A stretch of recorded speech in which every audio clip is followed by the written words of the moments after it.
You different examples of speeches, and I try to give some brief explanations about each and the structure of the speech, how you can give a speech, how you can present a speech, how you can come up with a speech. So with the speech writing or speech giving or formulating a speech, that is the item that we started, and we have to continue with it until we get the best out of it. To dig back briefly, a speech is the expression or communication of ideas through expression of ideas and thoughts by means of articulate vocal sounds or spoken words. As I told you yesterday, we give speeches in terms of communications before people. A speech is a formal address or discourse delivered to an audience in order to convince, persuade, inspire, or inform. Now, this information takes us back to the examples of speeches where we said persuasive speech, informative speech. Are you seeing? A speech is given to an audience to either convince, persuade, inspire, inform, something like that. So the art or skill of a speech writing or making and speech delivery has always made speakers to move their listeners and audience to positive, powerful action. Whenever you feel like you want to listen to someone speaking, you have ever heard of the motivational speakers? It is because of the art of the speech giving. Art in the way they give, their art in giving speech is what moves you, the audience, the listeners, the followers, to like them and always listen to them whenever they are speaking. That's why you find that that person is my favorite speaker. Whenever that man is speaking, everyone listens. Like BBC has it that whenever America is giving an address, the whole world takes notes. That's the president of America. So it's because they expect that the best from them is always given out. So the art of giving a speech provides us with the ability to move the audience to whatever position we want them. We want them to cry, to thank, to appreciate, follow, accept, or be convinced. It is the art within the speech. So as such, the art of delivering a good speech is very important in everyday life. A speech may be written and read out in public, or it may be prepared and delivered in public without any written document or material. A speech might be written and then delivered out in public. That's why you see some presidents sometimes carry papers on their podiums. They read as well as they are addressing the countries, the audience in front of them. Or sometimes people are given the speech, they read them, they memorize, and then they go forward to deliver them. That is also an art. So it is important to note that regardless of the length or occasion or purpose of your speech, it must have an introduction, the body, and the ending. If you remember yesterday, the introduction to speech giving or writing, we talked about the title, the introduction, the body, the ending. I gave you those things. So briefly again, to give you a hint on the speeches, we have celebratory speeches. These ones are given on parties like graduation, birthdays, victories, etc. Then eulogies, vote of thanks, persuasive speeches, mainly for campaigns, like that. We have debates. So let's move now item per item or under the scope, where we say that when you are going to give a speech, when you are coming up with a speech, when you are formulating a speech, for those of us who are going to write it down, you are supposed to begin with the title. So the format or main steps of writing a speech. The format or main steps of writing a speech. Item number 1, the title. The title. The title, as our item number 1, includes the place where the occasion is taking place, the time and the date, and then the type of the occasion, held by which organization or body. Those items are within the title.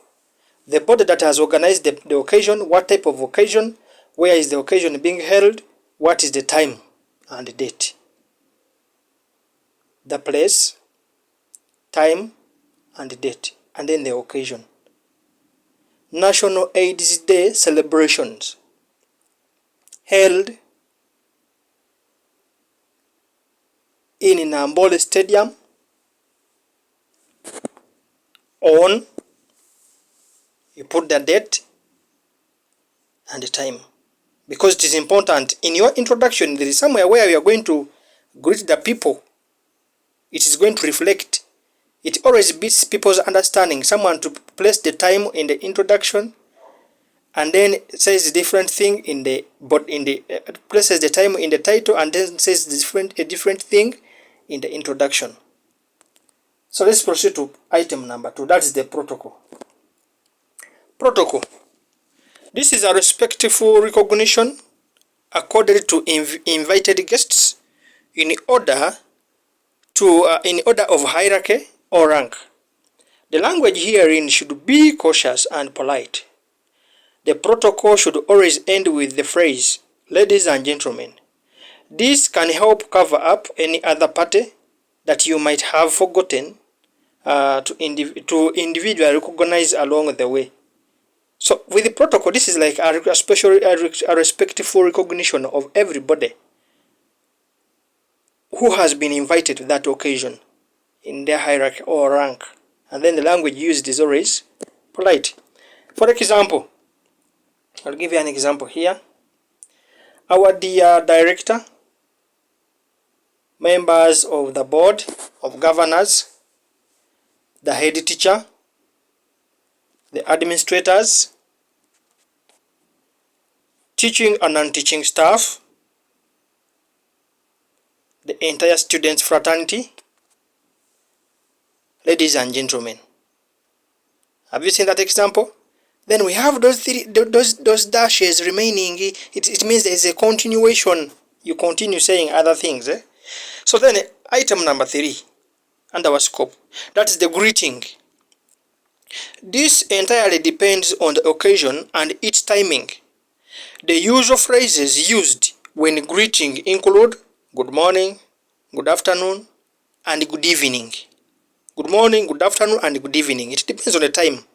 In some instances, the phrase "I greet you all" is used. In some instances, the phrase "I greet you all" is used. Another item, that is self-introduction. Here, the speaker or writer introduces himself or herself by name, his or her title, stroke position, and the name of his or her organization, institution, or company. If you're a student, institution. If you are a worker in certain organization, name of the organization. Then if you are coming from a certain company, you tell us. But you tell us the name of yourself, the title or the position you hold, then where you are coming from.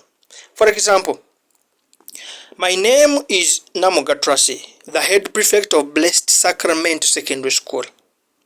Another example, my name is John Timothy, the CEO of National Publishers Company. Are you getting it? That is self-introduction, and it is always paragraph number 2. It is always paragraph number 2. But you are saying all this, you have not yet moved to the body. Now, this item number 5 is the body. Let us look at what is in the body. This comprises of 3 major parts. That is the beginning, which is introduction, whereby you talk about what is making you stand there. The middle, information line with the introductory part, and the ending, which is conclusion. And it varies depending on the subject in the question, what you are dealing with, what you are holding, or what you are trying to handle in speech giving. So let's look at the beginning or the introduction part of the body. This must be captivating and interesting in order to attract the attention of your audience or readers. One can choose to start with a powerful quote, an anecdote, or an interesting proverb or saying as a hook. When you are beginning your body, after observing protocol, introducing yourself, then you are beginning your body. You can begin with a powerful quote from someone. You can begin with a saying, an interesting saying or proverb. Then the middle of it, the middle part of the body. This is the main information of the speech. It includes all the main ideas written in different paragraphs. With relevant examples, the idea should be linked together in a logical order using transition words, stroke phrases like first and foremost, to begin with, in addition, furthermore, secondly, finally, to mention but a few. Also, the writer or speaker should use words that directly address and involve the audience or reader. For example, you, ladies and gentlemen, we, my colleagues, fellow mourners, etc. The middle part of the body. Here it's where you're supposed to hint on the issues you are addressing the people for or about. If you're a politician and you're talking about things like providing water, improving security, construction of roads, improving education, improvement of health facilities. Now, those points I've mentioned above, they are supposed to be presented here in the middle part of the body, but in the paragraphs, while using or starting with transitional statements, like for example, first and foremost, then you hint on the point that you want to first of all deal with. If it is education, in my reign, I will make sure that education system or the education services in this area have been improved by constructing schools. I think that.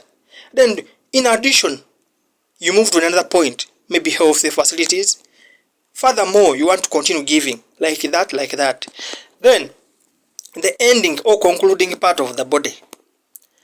This signals closing of the speech or ending of the speech, and as such should be very memorable and powerful enough to move the audience or readers into action. Just like the beginning, one can end his or her speech with a very powerful quote, proverb, or saying, or a statement that will leave a mark in the minds and hearts of the audience or readers.